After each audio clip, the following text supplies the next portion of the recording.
You don't need a six-pack, a luxury car, or smooth pickup lines to make someone feel drawn to you. What you need is something far more powerful, and it's hiding in plain sight. It starts with how you make her feel when you're not even trying. You see, attraction isn't created through pressure, it's created through intrigue. The mistake most people make is trying to impress someone into attraction, but science shows that the human brain is wired for emotional tension, not immediate clarity. The mind craves what it doesn't fully understand, a concept known as the Zeigarnik effect. This psychological principle proves that people remember unfinished experiences more than completed ones. Translation: if you're too available, too predictable, or too quick to give everything, you've already removed the mystery, and with it, the opportunity for lasting attraction. However, when you're slightly unpredictable, when you communicate with confidence but without desperation, her brain starts to wonder, why is he not chasing me? Why do I feel drawn to him when he's not even trying? Why do I keep thinking about him when I barely know anything? Because you're not showing up like everyone else. You're not seeking validation just to get her attention. You're holding your ground. That tension, that mental space where she doesn't have you all figured out, is exactly where attraction is born. This doesn't mean playing games. It means having emotional discipline. You're not reacting, you're choosing. You're not forcing attraction. You're letting it build naturally, subtly, almost invisibly. The longer you can stay in that space where you're confident without needing to prove anything, the more her mind starts to focus on you. You've triggered curiosity, activated desire, without even needing to be physically close. Now she's the one leaning in, not because you begged for it, but because her brain needs to know more. And here's where it gets even more interesting. Her emotions don't respond to logic. They respond to patterns and emotional rhythms. The way you interact when you're around, and even more so when you're not around, plays a huge role. Many believe consistency means texting her good morning every day, or responding quickly with compliments and constant attention. While those actions might seem thoughtful, here's the truth backed by neuroscience. The brain filters out what's predictable. When something becomes too familiar, the brain tunes it out. This is called habituation, and it's the same reason why you stop noticing the smell of your own cologne after a few minutes, or why a song becomes background noise after it's played too many times. So when you give everything too soon, with no edge, no space, no friction, her emotional system becomes numb to it. Contrast that with someone who knows when to engage and when to pull back. Not because he's playing hot and cold, but because he's not emotionally dependent on her response. That person becomes a pattern she can't crack. He makes her feel alive, curious, and challenged. She feels seen, but not completely understood, valued, but not in control. And that activates something powerful within her, the reward anticipation cycle. This is where dopamine, the brain's feel-good chemical, begins to spike, not during the reward, but in anticipation of it. Her brain releases more dopamine wondering when she'll hear from you than when she actually does. That's the biological foundation of attraction. You don't need to ignore her or be rude. You just need to understand that silence, space, and your ability to withhold instant gratification create emotional depth. And emotional depth, that's what most people are looking for. In a world full of people seeking approval, you become the mystery that invites her into a story. A story that unfolds slowly, without forcing it, without explaining every move, and without constantly seeking reassurance. You're not an open book. You're a book with missing pages, and she wants to read everyone. Now let's break down something most people overlook: emotional contrast. Attraction isn't built by constantly making her feel good. It's built by making her feel, period. This includes a range of emotional states, not chaos or drama, but contrast. Think about the movies or stories that stick with you. They're not flat. They rise and fall.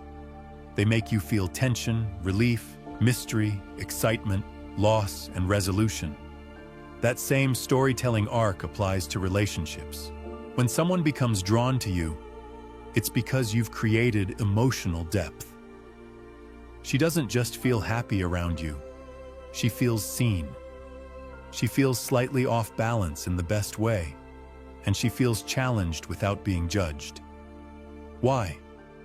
Because you're not just validating her. You're mirroring her back to herself. You show her who she is by being unshakably grounded in who you are. When she throws a test your way, you don't flinch. You don't over-explain, and you don't rush to fix it. You smile, pause, stay calm, and let her emotions run their course. She feels something unfamiliar: respect. It's subtle at first, but her brain starts tagging you as different, not just charming, but rare. You become a man she can't categorize. You're not trying to win her over. You're not trying to convince her of your worth. And you're definitely not reacting like the guys she's used to manipulating. This creates a new dynamic in her mind. You're not chasing her. She's chasing the emotional clarity she thought she had with you. That's where attraction begins to take root. Not in desperation, but in disruption. Because the truth is, most people don't become obsessed with comfort. They become obsessed with the person who subtly disrupted the patterns they didn't even know were controlling them. You didn't just make her smile. You made her question her standards. You made her feel something new, and her nervous system has no script for it. That's why she thinks about you when you're not around. That's why she checks your profile late at night, waits for your message, and overanalyzes every word. Not because you're playing a game, but because you've stopped playing hers and started leading with something every person has access to, but few ever use: presence, patience, and power over your own emotional state. This is what separates the man she remembers from the man she becomes drawn to. Now here's where the psychology sharpens. By the time she starts feeling your absence, not just noticing it, but feeling it, it's no longer about what you did or didn't do. It's about what she started realizing in the silence you left behind. And here's the catch most people miss. People don't obsess over individuals who constantly reassure them. They obsess over those who give them emotional friction, the kind that forces them to reflect. Because when a woman meets a man who isn't begging for her attention, who doesn't react to every mood swing, who isn't always available at her convenience, she feels something unfamiliar: emotional accountability.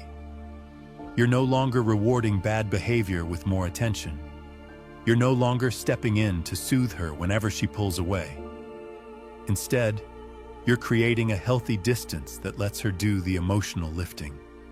And that's where obsession starts to bloom. Not in the noise, but in the space. Because now she's asking herself questions that bother her more than silence ever could. Why do I miss someone I claimed I didn't need? Why does his distance bother me more than his presence ever did? Why do I keep thinking about him when he isn't even trying to be noticed? This internal spiral is no accident. It's biology and psychology working together. Her brain doesn't like unfinished emotional stories. When you walk away without trying to prove anything, without burning the bridge, without chasing or pleading, you leave her story unresolved. That's why she keeps revisiting it. Not because she wants to, but because she has to. Her subconscious is now searching for closure, but you've stopped providing easy access to it. And every time she checks to see if you're still watching and finds that you've truly detached, it stings a little more. Because now you've reversed the dynamic. She used to be the unpredictable one, the one who set the emotional pace. Now, you hold that role without saying a word. And you did it not by being cruel, but by being in control. Not of her, but of yourself. You don't chase anymore. You don't over-explain. You don't try to fix emotions that aren't yours to manage. And that self-possession makes you unforgettable. While others fight for a chance to be seen, you quietly became the one she can't stop seeing in her mind. That's not arrogance. That's alignment. You've stepped into your frame. You've embraced silence as strategy. And now she's the one wondering if she'll ever get that version of you again. Spoiler alert. She won't. Not because you're punishing her, but because the man you were when she took you for granted doesn't exist anymore. Now you're evolving, and that version of you can't be accessed by someone who only valued you in pieces. This is where things shift completely. Because now, the silence isn't just silence anymore. It's a mirror. And she's seeing things in that mirror that she spent a long time avoiding. When you were available, when you forgave too quickly, when you were always the one to reconnect, she didn't have to reflect. She could deflect blame. She might have thought you were too emotional, too available, too much. But now that you're gone, really gone, the space you left behind becomes uncomfortable because it's filled with the version of herself she didn't want to face. The version that pushed away real connection. The version that took your effort for granted. The version that played power games and thought she'd always win. The longer you stay silent, the more she has to sit with that version, and it haunts her. She replays conversations. She wonders if she misread your intentions. She begins romanticizing even the smallest moments because she no longer has access to them. And here's the psychological punch. Scarcity always creates value, amplifying value. What was once ordinary now feels rare. What was once predictable now feels impossible to replace. The man she once saw as always, there has now become a ghost, in both the best and worst ways. You're not rude. You're not bitter. You simply stopped showing up in the places she expected you to. No passive likes. No late-night replies. No checking in just to see how she's doing. And that absence hits deeper than anger ever could. Because now she knows you're no longer trying to convince her of your worth. You're not waiting to be chosen. You chose yourself. And that creates a dynamic her ego wasn't prepared for. When someone is used to being the prize but suddenly feels like they've lost you, it disrupts their entire emotional script. That's when she begins to spiral in silence. You won't see it. She won't post it. But internally, she's fighting the urge to reach out, to test your temperature, to see if you're really as detached as you appear. If you hold the line, if you don't fold, don't flinch, don't slip back into old habits, you'll reach a place most people never do. You become unforgettable because obsession isn't just created by how you show up. It's created by how you disappear with dignity. You didn't ghost her. You evolved. And that's the one thing she never prepared for. This is the part no one talks about. There's a point where the silence you gave her stops being mysterious and starts becoming threatening. Not because you were cruel, not because you punished her, but because the version of you she expected to fall back into her hands no longer exists. That terrifies her more than anything. At first, she might have seen your silence as a reaction, a test, a a game. She thought, he'll reach out eventually, he always does. She thought she still had time. But slowly, day by day, something begins to feel off.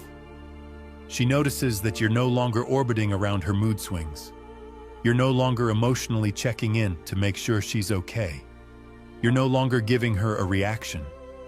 And that absence becomes the loudest thing in the room. It's in that silence where her ego starts to fracture.